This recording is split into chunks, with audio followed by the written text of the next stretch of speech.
માં function overloading અને overriding પરના સ્પોકન ટ્યુટોરિયલમાં સ્વાગત છે. આ ટ્યુટોરિયલમાં આપણે આપેલ વિશે શીખીશું. Function overloading, function overriding. આપણે આ બધું ઉદાહરણોના મદદથી કરીશું. આ ટ્યુટોરિયલ રેકોર્ડ કરવા માટે હું વાપરી રહી છું ઉબુન્ટુ OS આવૃત્તિ 11.10, G++ કમ્પાઇલર આવૃત્તિ 4.6.1. ચાલો ફંક્શન ઓવરલોડિંગ ના પરિચયથી શરૂઆત કરીએ. ફંક્શન ઓવરલોડિંગ નો અર્થ છે બે કરતા વધારે ફંક્શનોનું સમાન નામ હોવું. આર્ગ્યુમેન્ટ્સ ની સંખ્યા અને આર્ગ્યુમેન્ટ્સ ના ડેટા ટાઈપ વિભિન્ન રહેશે. જ્યારે ફંક્શનને બોલાવાય છે ત્યારે તે આર્ગ્યુમેન્ટ યાદી પર આધાર રાખીને પસંદ કરાય છે. ચાલો એક ઉદાહરણ જોઈએ. એડિટર પર મેં પહેલાથી જ કોડ ટાઈપ કરી દીધો છે. આ પ્રોગ્રામમાં આપણે યોગ ક્રિયાની કામગીરી ભજવીશું.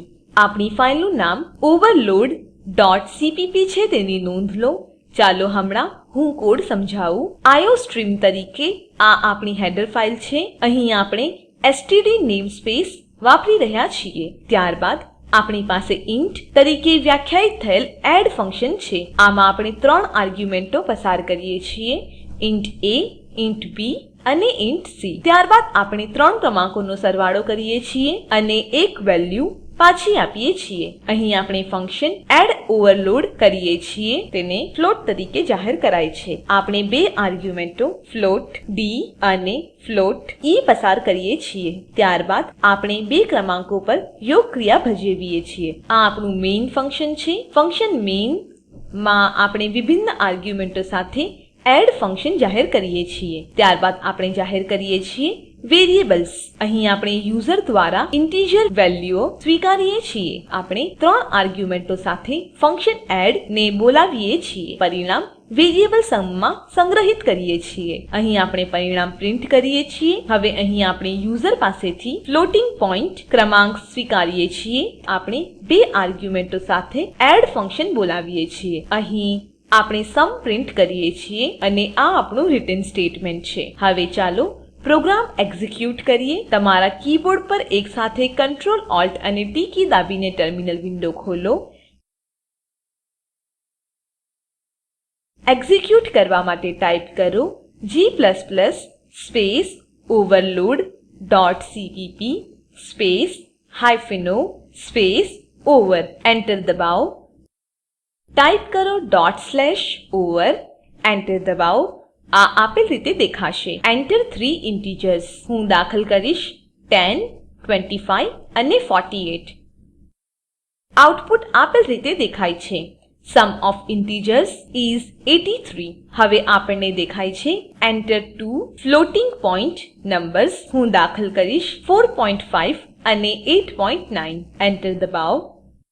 આઉટપુટ આપેલ રીતે દેખાય છે. Sum of floating point number is 13.4. હવે આપણે ફંક્શન ઓવરરાઇડિંગ ને જોશું. આપણી સ્લાઇડ પર પાછા ફરીએ. ડિરાઇવ્ડ ક્લાસમાં બેઝ ક્લાસ ફંક્શન ફરી વ્યાખ્યાયિત કરીએ.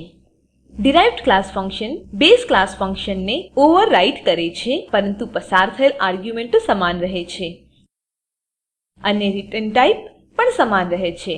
ચાલો એક ઉદાહરણ જોઈએ.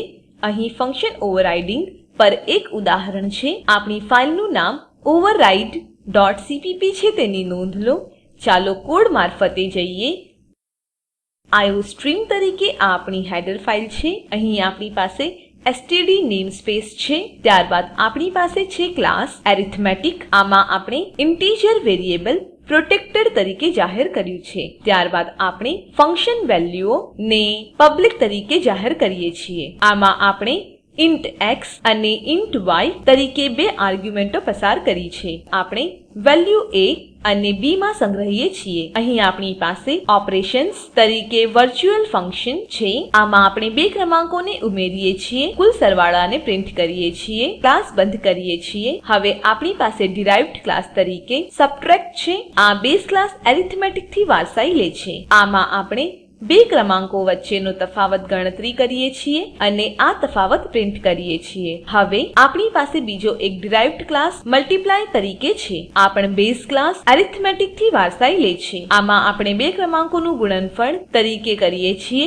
અને ગુણનફળ દર્શાવીએ છીએ. ત્યારબાદ આપણી પાસે ક્લાસ ડિવાઇડ છે. આ સુદ્ધા બેઝ ક્લાસ એરિથમેટિક થી વારસાઈ લે છે. આમાં આપણે બે ક્રમાંકોનો ભાગફળ ગણતરી કરીએ છીએ અને આ ભાગફળ દર્શાવીએ છીએ. નોંધ લો કે ફંક્શનો રિટર્ન પ્રકાર સમાન છે અને સાથે જ પસાર થયેલ આર્ગ્યુમેન્ટો પણ સમાન છે. હવે આ આપણું મેઇન ફંક્શન છે. આમાં આપણે p તરીકે ક્લાસ એરિથમેટિક નો એક ઓબ્જેક્ટ બનાવીએ છીએ. એરિથ એ ક્લાસ એરિથમેટિક નું એક પોઈન્ટ છે. ત્યારબાદ આપણી પાસે છે ક્લાસ સબટ્રેક્ટ નો સબ ઓબ્જેક્ટ, ક્લાસ મલ્ટીપ્લાય નો MULT ઓબ્જેક્ટ અને ક્લાસ ડિવાઇડ નો DIVD ઓબ્જેક્ટ. અહીં p એ એરિથમેટિક ના એડ્રેસ પર સુયોજિત છે. ત્યારબાદ આપણે ફંક્શન વેલ્યુઝ માં 30 અને 12 તરીકે આર્ગ્યુમેન્ટો પસાર કરીએ છીએ. હવે આપણે ફંક્શન ઓપરેશન્સ બોલાવીએ છીએ. આનાથી યોગ ક્રિયા કામગીરી ભજવાશે. અહીં આપણે એરિથ ના એડ્રેસ પર SUBT સુયોજિત કરીએ છીએ. આર્ગ્યુમેન્ટો તરીકે આપણે 42 અને 5 સુયોજિત કરીએ છીએ. ફરીથી આપણે ફંક્શન ઓપરેશન્સ બોલાવીએ છીએ. આ બે ક્રમાંકોની વિયોગ ક્રિયા ભજવશે. હવે અહીં આપણે એરિથ ના એડ્રેસ પર MULT સુયોજિત કરીએ છીએ અને આર્ગ્યુમેન્ટો 6 અને 5 તરીકે પસાર કરીએ છીએ. આપણે ફંક્શન ઓપરેશન્સ બોલાવીએ છીએ. આનાથી બે ક્રમાંકોનો ગુણાકાર થશે. છેલ્લે આપણે એરિથ ના એડ્રેસ પર DIVD સુયોજિત કરીએ છીએ અને આર્ગ્યુમેન્ટો તરીકે 6 અને 3 પસાર કરીએ છીએ. ફંક્શન ઓપરેશન્સ બોલાવીએ છીએ. આનાથી બે ક્રમાંકોનો ભાગાકાર થશે અને આ આપણું રિટર્ન સ્ટેટમેન્ટ છે. ચાલો પ્રોગ્રામ એક્ઝિક્યુટ કરીએ. આપણા ટર્મિનલ પર પાછા આવીએ. ટાઈપ કરો g++ space override.cpp space -o space over2. Enter દબાવો.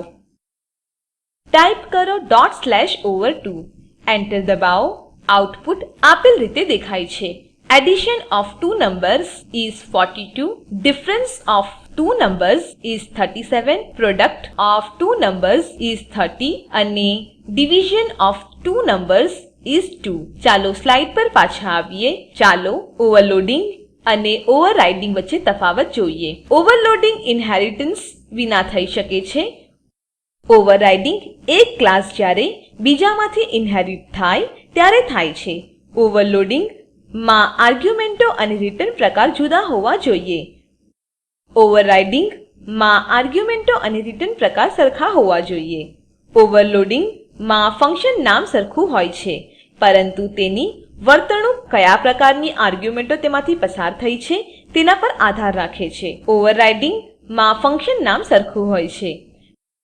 ડિરાઇવ્ડ ક્લાસ ફંક્શન બેઝ ક્લાસમાંથી વિવિધ ઓપરેશનો ભજવી શકે છે.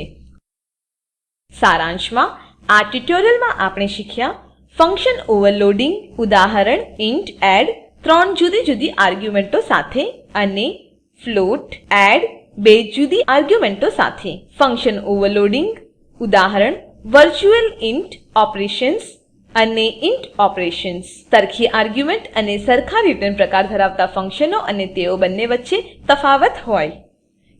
અસાઇનમેન્ટ તરીકે એક એવું પ્રોગ્રામ લખો જે કે લંબચોરસ, ચોરસ અને વર્તુળનું ક્ષેત્રફળ ગણતરી કરશે ફંક્શન ઓવરલોડિંગ વાપરીને.